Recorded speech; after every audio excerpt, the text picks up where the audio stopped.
Syria में विद्रोही गुटों ने राजधानी दमिश्क पर कब्जा जमा लिया है। सीरिया में 27 नवंबर को विद्रोही गुटों और सेना के बीच लड़ाई शुरू हुई थी। विद्रोही लड़ाकों ने एक एक कर 4 शहर जीतने के बाद 8 दिसंबर को राजधानी दमिश्क पर कब्जा कर लिया। इसके साथ ही सीरिया में 5 दशक से जारी असद परिवार के साम्राज्य का अंत हो गया। राष्ट्रपति पद की शपथ लेने के बाद डोनाल्ड ट्रंप ने अपने एजेंडे का खुलासा किया। ट्रंप ने एक बार फिर अमेरिका में रह रहे अवैध प्रवासियों को देश से बाहर करने का प्लान दोहराया। साथ ही उन्होंने ड्रीमर्स अप्रवासी की सुरक्षा के लिए कदम उठाने की बात कही। बता दें कि ड्रीमर्स अप्रवासी बचपन में अमेरिका आ गए थे और उनके पास कोई डॉक्यूमेंट नहीं है। मध्य प्रदेश में 15 आईएएस अफसरों का तबादला हुआ। 15 अधिकारियों को इधर से उधर किया गया। राज्यपाल के प्रमुख सचिव मुकेश चंद्र गुप्ता को राजभवन से हटाकर मानवाधिकार आयोग का सचिव बना दिया गया। वहीं केसी गुप्ता राज्यपाल के अपर मुख्य सचिव बनाए गए। रीवा के राजस्व पर आयुक्त अरुण कुमार परमार को सीएम डॉक्टर मोहन यादव का उप सचिव बनाया गया। कोरबा में पति पत्नी की हत्या के मामले का खुलासा कर पुलिस ने 2 लोगों को गिरफ्तार कर लिया है। पुलिस ने बताया कि कमल सतनामी का वासुदेव यादव की पत्नी के साथ अवैध संबंध था। वासुदेव यादव को इसकी जानकारी हुई तो दोनों के बीच विवाद हो गया और कमल सतनामी ने वासुदेव यादव की पीट कर हत्या कर दी।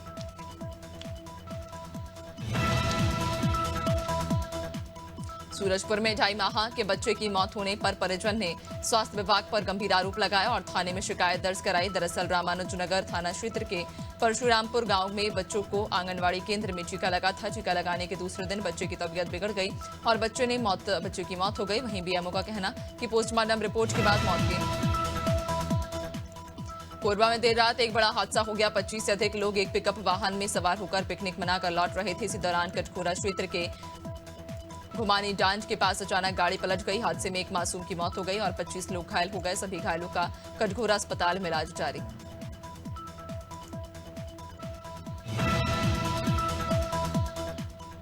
टीकमगढ़ के गांधी चौराहे पर जमकर मारपीट हुई। घटना का वीडियो भी सोशल मीडिया पर वायरल हुआ। वीडियो में कुछ लोग बाइक पर सवार एक व्यक्ति के साथ मारपीट करते नजर आ रहे। शुक्रवार को भी शैल सागर चौराहे पर इसी तरह की एक घटना हुई थी। शहर में बढ़ती मारपीट की घटनाओं ने कानून व्यवस्था पर सवाल खड़े कर दिए हैं।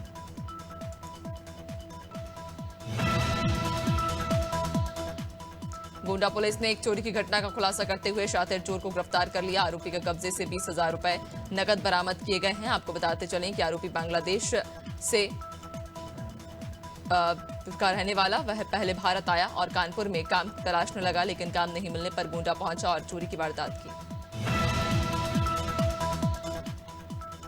जबलपुर में पुराना बस स्टैंड स्थित एक पुरानी बिल्डिंग में आग लगने की सूचना मिली, जिसके बाद पुलिस और फायर ब्रिगेड की टीम मौके पर पहुंची और आग पर काबू पाया।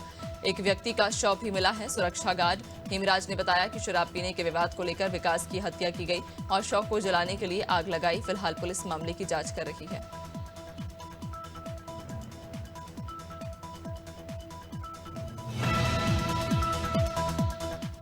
बरेली के बारादरी थाना क्षेत्र में महिला अधिवक्ता के घर पर बदमाशों ने गोली चला दी। घटना में महिला अधिवक्ता के भाई को गोली लग गई। वहीं 2 लोग गंभीर रूप से घायल हो गए हैं। जानकारी मिलते ही पुलिस मौके पर पहुंची और घायलों को जिला अस्पताल भेजा गया। बताया जा रहा कि महिला अधिवक्ता के भाई की पड़ोसी से पुरानी रंजिश चल रही थी।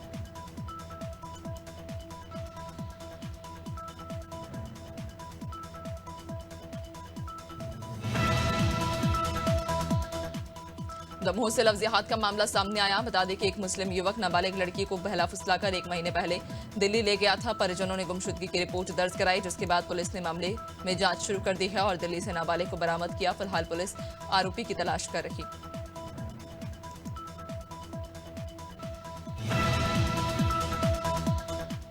भोपाल में एक कोचिंग टीचर की काली करतूत उजागर हुई। यहां एक टीचर ने 2 बहनों को जान से मारने और बदनाम करने की धमकी देकर अश्लील हरकत की। पूरा मामला छोला मंदिर इलाके का, जहां दोनों बहनों के साथ टीचर वीरेंद्र त्रिपाठी ने कोचिंग सेंटर में ही छेड़छाड़ की। पुलिस ने आरोपी टीचर के खिलाफ केस दर्ज कर उसे गिरफ्तार कर लिया।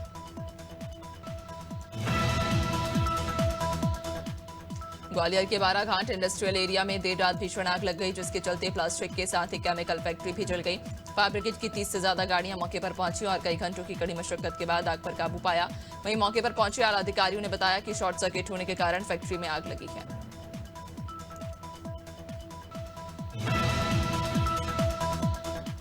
दमोह में अवैध रूप से पशुओं का परिवहन करने वाले तस्करों पर लगातार कार्रवाई हो रही। पिछले 2 दिनों में पुलिस ने 2 आईसर ट्रक पकड़े, जिनमें से अब तक 40 से ज्यादा मवेशी बरामद किए गए हैं। फिलहाल सिटी पुलिस ने तस्करों के खिलाफ मामला दर्ज कर कार्रवाई शुरू कर दी है।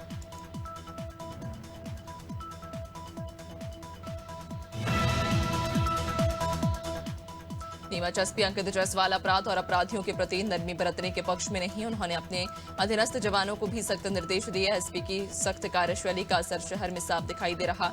जनचर्चा के अनुसार कई बड़े भूमाफिया और ड्रग माफिया जेल की सलाखों के पीछे पहुंच चुके हैं।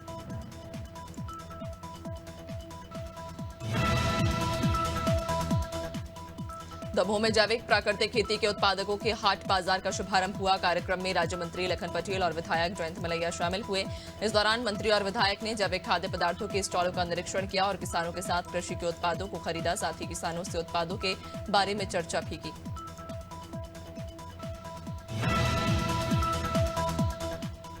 फतेहपुर में दुकानों के बाहर अतिक्रमण करने वाले की अब खैर नहीं। डीएसपी सिटी के नेतृत्व में बनाई गई टीम ने शहर के चौक बकरगंज, लाठी मोहल्ला, लाल बाजार सहित तमाम भीड़ वाले इलाकों में पुलिस फोर्स के साथ पहुंचकर दुकानदारों को अल्टीमेटम दिया और उनके खिलाफ कार्रवाई शुरू कर दी।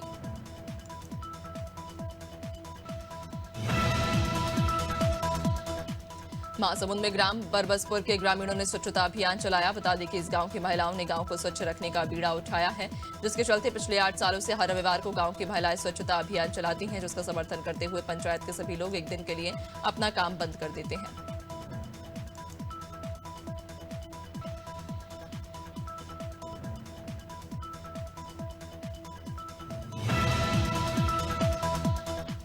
चंदौसी में नगर पालिका का अतिक्रमण अभियान तेजी से चल रहा। अभियान के दौरान एक विवाद सामने आया। बता दें कि 4 दिन पहले नगर पालिका ने मकसूद अहमद की 70 साल पुरानी दुकान तोड़ी थी। जब पालिका टीम फिर से दुकान को तोड़ने पहुंची तो मकसूद और उनका परिवार विरोध करने लगा। नगर पालिका ने कहा कि अभियान के तहत सभी अतिक्रमण हटाए जाएंगे और दुकानदारों को विस्थापित किया जाएगा।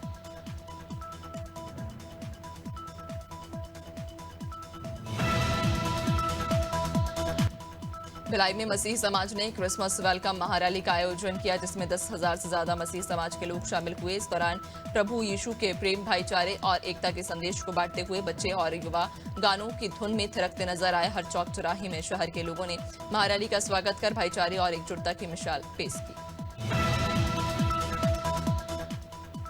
अमृतसर से जसबीर सिंह संधू अपनी दुपहिया पर देश भर के ऐतिहासिक गुरुद्वारों के दर्शन के लिए यात्रा पर निकले हैं। बता दें कि उन्होंने 2 महीने पहले अमृतसर से यात्रा की शुरुआत की थी और अब वह 2000 किलोमीटर की दूरी तय कर महासमुंद जिले के पिथौरा नगर पहुंचे। अपनी यात्रा के दौरान उन्होंने असम के बाबा हरभजन सिंह गुरुद्वारे के भी दर्शन किए। बांग्लादेश में हिंदुओं पर हो रहे अत्याचार के खिलाफ देहरादून में 10 दिसंबर को विशाल जन आक्रोश रैली निकाली जाएगी, जिसके चलते दून वैली महानगर उद्योग व्यापार मंडल ने तैयारियों से संबंधित महत्वपूर्ण बैठक आयोजित की। दून वैली महानगर उद्योग व्यापार मंडल के अध्यक्ष ने बताया कि कई संगठनों से जुड़े व्यापारी रैली में शामिल होंगे और राष्ट्रपति पीएम को डीएम के माध्यम से ज्ञापन सौंपेंगे। उज्जैन के स्पोर्ट्स एरेना ग्राउंड पर राष्ट्रीय राजपूत करणी सेना और जिला कलरी पट्टू संघ ने मार्शल आर्ट प्रतियोगिता का आयोजन किया। प्रतियोगिता में 7 स्कूलों के 1000 बच्चों ने प्रशिक्षण लिया, जिसमें विशेष रूप से युवा लड़कियों को सशक्त बनाने के लिए प्रशिक्षण दिया गया। सभी बच्चों को आत्मरक्षा और कलरी पट्टू के कला में निपुण किया गया। रानीखेत में राजकीय महाविद्यालय गेट के सामने आर्मी शरदोत्सव मेले का आयोजन किया जा रहा है। बता दें कि मेला लगने का समय 5 दिन बढ़ गया है।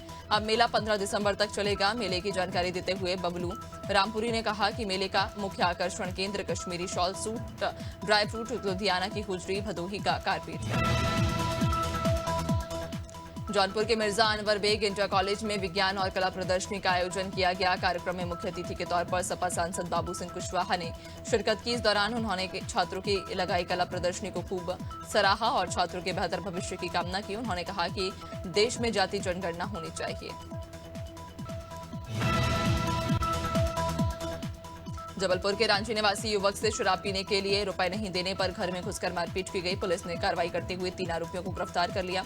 तीनों बदमाशों में से 2 आरोपी क्षेत्र के निगरानी शुदा बदमाश, उन पर रांची, बेलबाग और हनुमानताल थानों में कई अपराध दर्ज।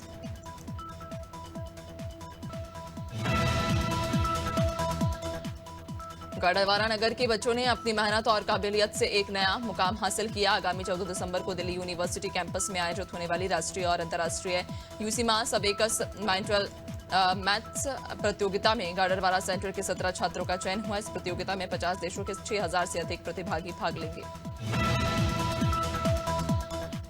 रुड़की के डॉक्टर BR अम्बेडकर चेतना भवन में वरिष्ठ कांग्रेस नेता सचिन गुप्ता ने निःशुल्क चिकित्सा शिविर का आयोजन किया, जिसमें लगभग 695 लोगों ने अपना चेकअप कराया। मरीजों को निःशुल्क स्वास्थ्य जांच कर फ्री दवाइयां दी गईं। कार्यक्रम संयोजक सचिन गुप्ता ने कहा कि हर मनुष्य को अपने स्वास्थ्य का ध्यान रखना चाहिए।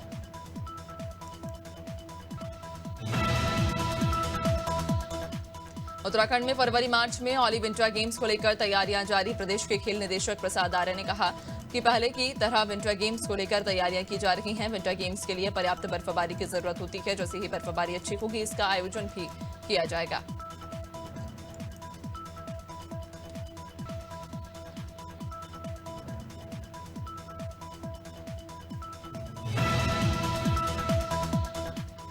बांग्लादेश में हिंदुओं पर हो रहे अत्याचार का विश्व भर में विरोध हो रहा है। मुरादाबाद में हिंदू संगठनों ने सड़कों पर प्रदर्शन किया और सरकार से बांग्लादेश में हस्तक्षेप करने की मांग की है। हिंदू संगठनों के वक्ताओं ने कहा कि बांग्लादेश सरकार को तत्काल हिंदुओं की रक्षा और उनके धार्मिक स्थलों की सुरक्षा करनी होगी, अन्यथा इसका परिणाम बेहद गंभीर होगा।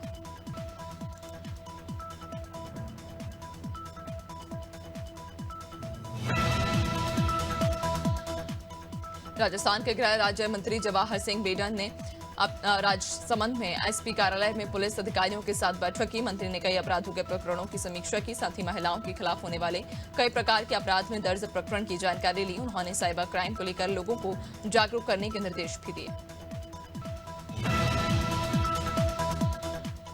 ग्वालियर के महलगांव स्थित सरकारी मल्टी में पुलिस ने महादेव ऐप के 3 ठिकानों पर छापामार कार्रवाई की। पुलिस ने फ्लैट से बिहार, दिल्ली, डबरा, झांसी और दतिया के 14 युवकों को हिरासत में लिया। साथ ही पुलिस ने आरोपियों के कब्जे से लैपटॉप, मोबाइल फोन, नोट गिनने की मशीन समेत अन्य सामान जब्त किए हैं।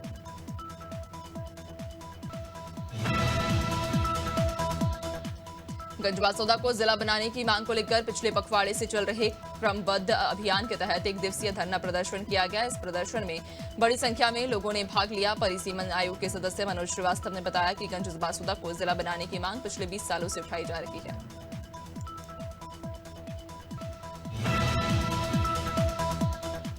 प्रयागराज में आयोजित होने वाले महाकुंभ 2025 की तैयारियां जोरों पर। रेलवे की तरफ से 2 साल में 5000 करोड़ रुपए के काम किए गए।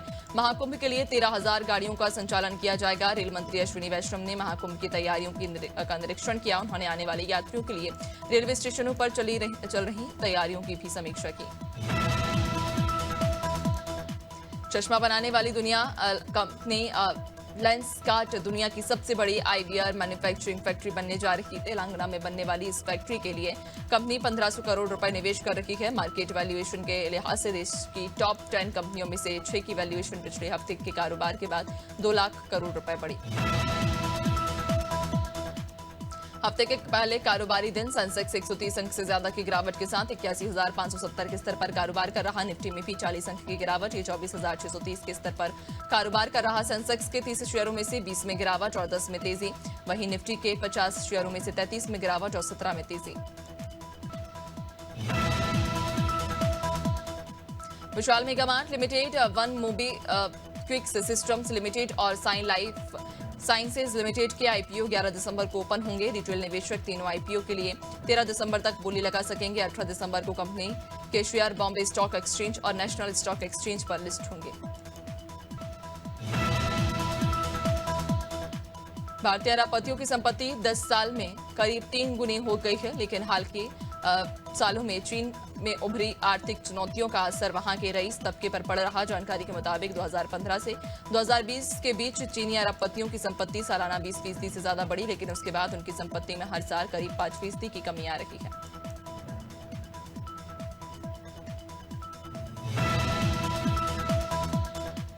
भारतीय ग्रैंड मास्टर जी गुकेश ने वर्ल्ड चेस चैंपियनशिप फाइनल में चीन के डिंग लिरेन को दूसरी बार मात दी है। 18 साल के गुकेश ने डिफेंडिंग चैंपियन लिरेन को 11वीं बाजी में हराया। रविवार को 29 चाल के इस मुकाबले में गुकेश को चाइनीज प्लेयर के खिलाफ टाइम एडवांटेज मिला, जिसके बाद डिंग लिरेन ने रिजाइन कर दिया है।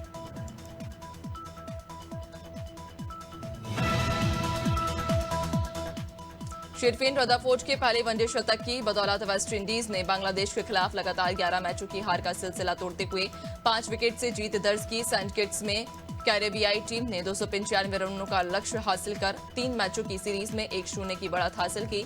रदरफोर्ड ने 80 गेंदों पर 113 रन की पारी खेलकर टीम को जीत दिलाई। एक्टर सनी देओल ने अपनी अपकमिंग फिल्म जाट का टीजर जारी कर दिया है। तेलुगु निर्देशक गोपीचंद मालिनेनी की ये फिल्म एक हाई ऑक्टेन एक्शन मनोरंजन फिल्म है। जाट का टीजर पहले अल्लू अर्जुन की फिल्म पुष्पा 2 द रूल के साथ 5 दिसंबर को सिनेमाघरों में पेड प्रीमियर के साथ प्रदर्शित किया गया था।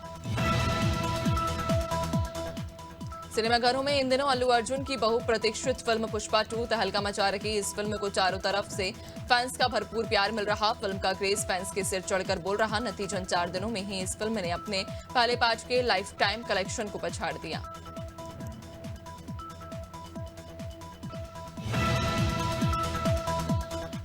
टेलीविजन के पॉपुलर एक्टर गुरमीत चौधरी इन दिनों अपनी अपकमिंग वेब सीरीज ये काली काली आंखें 2 को लेकर चर्चा में आ गए हैं। गुरमीत चौधरी को लोगों ने राम और मान के किरदार में छोटे से पर्दे पर खूब सराहा और अब वो OTT पर धमाका कर रहे। इस सीरीज को दर्शकों से प्यार मिल रहा और दर्शक उनके किरदार को भी खूब सराहा रहे। मसूरी में मौसम की पहली बर्फबारी हुई, जिससे तापमान में गिरावट आ गई। साथ ही ठंड बढ़ने से लोगों का हाल बेहाल है। ठंड बढ़ने के बावजूद प्रशासन ने मुख्य चौराहों पर अलाव की व्यवस्था नहीं की, जिससे मजदूर और गरीबों को काफी परेशानियां हो रही। स्थानीय लोगों ने कंबल वितरण और अलाव की व्यवस्था करने की मांग की।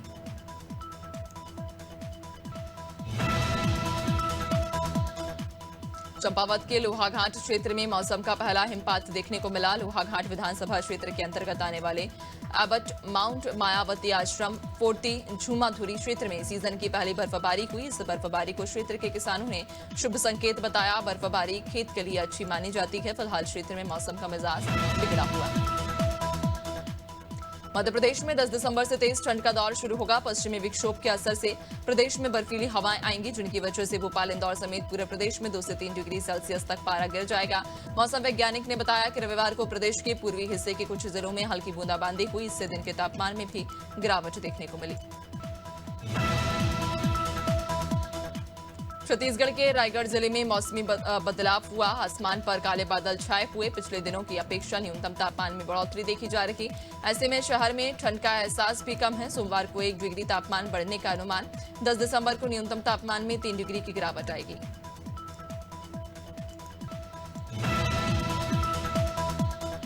यूपी में कोहरे के साथ अब शीतलहर भी शुरू हो गई है। ठंड से बचने के लिए लोग अलाव का सहारा ले रहे। 50 जिलों में सुबह से घना कोहरा छाया हुआ। विजिबिलिटी 100 मीटर रह गई। गाजियाबाद में देर रात 2 घंटे बारिश हुई। मौसम विभाग ने आज भी 38 जिलों में बारिश का अलर्ट जारी किया।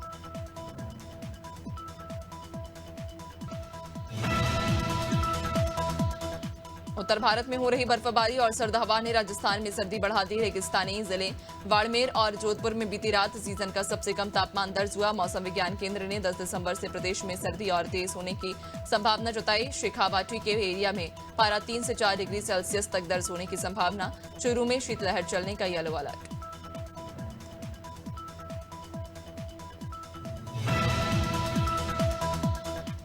झारखंड में वेस्टर्न डिस्टर्बेंस का असर सुबह से दिखने लगा। राजधानी रांची सहित पलामू, चाईबासा, गुमला, रामगढ़, बोकारो आदि जिलों में सुबह से कुहासा छाया हुआ है। हल्की बारिश शुरू हो गई। मौसम विभाग के अनुसार आज पूरे दिन राज्य का मौसम कुहासा और हल्के से मध्यम दर्जे की बारिश के साथ ही बीतने वाला है।